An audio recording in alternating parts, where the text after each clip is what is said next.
My name is Jacob Marin, and I am the best man. First and foremost, I would like to thank the parents of the bride for raising such an amazing daughter. I think all the single gentlemen can agree that a wonderful and beautiful woman was removed from the available list today. I think all the single ladies can agree that the day has passed without as much as a ripple. I also want to thank Mr. and Mrs. Hasler for funding this spectacular event. I'm sure they were in for a pleasant surprise when they found out that Matt's mother was from a family of 17.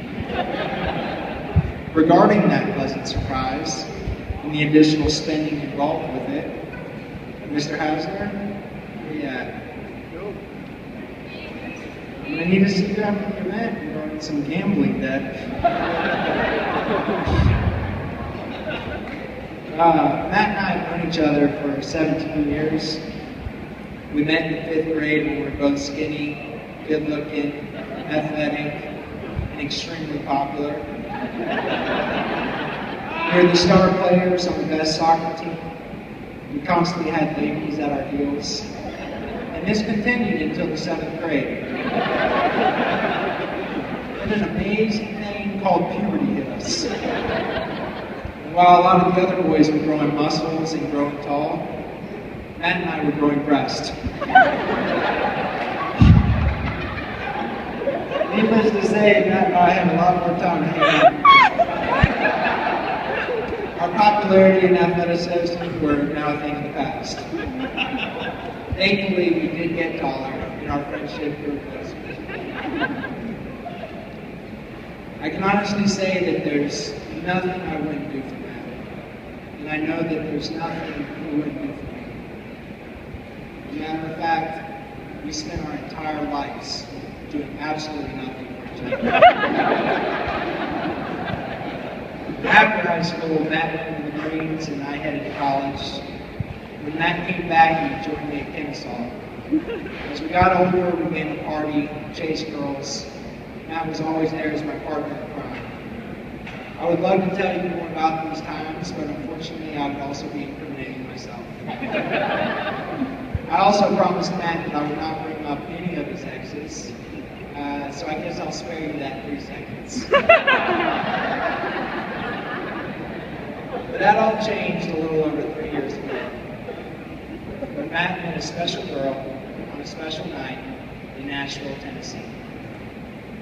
Matt came up to me and said, "Hey, met someone." He told me, "She's different, Jacob. She's a dancer."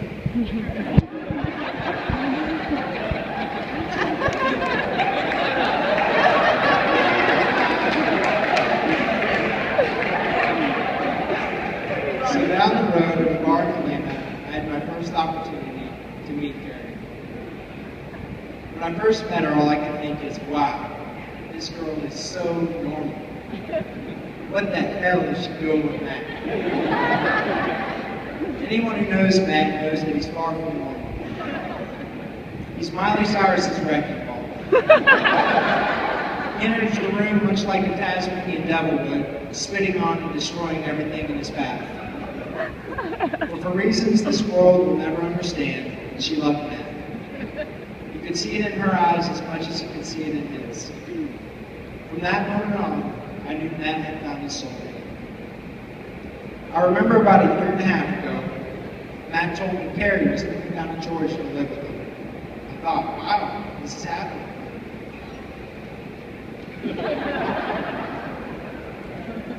Matt had just bought a house in Kennesaw and was excited to have a female's touch in the remodeling process. Well, I've been up there numerous times and I'm confused because barely any remodel work has been done. It makes me wonder where he's been doing all the banging and screwing he's been talking about.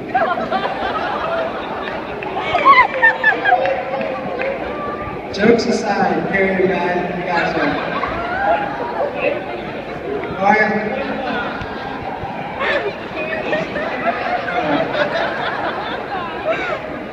About a year ago, Matt brought me a crewmate, which is a 50-mile race, and that's very impressive. And I asked him, I said, Matt, how'd you do it? He said, it's because of his magic shoes. And really, ever since that day, if Matt needs to go somewhere, he was running.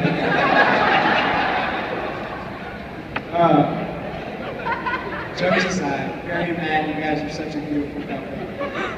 I'm so happy that my best friend found the woman that he's meant to be with, and the only thing that makes me happier is that it's you, Perry.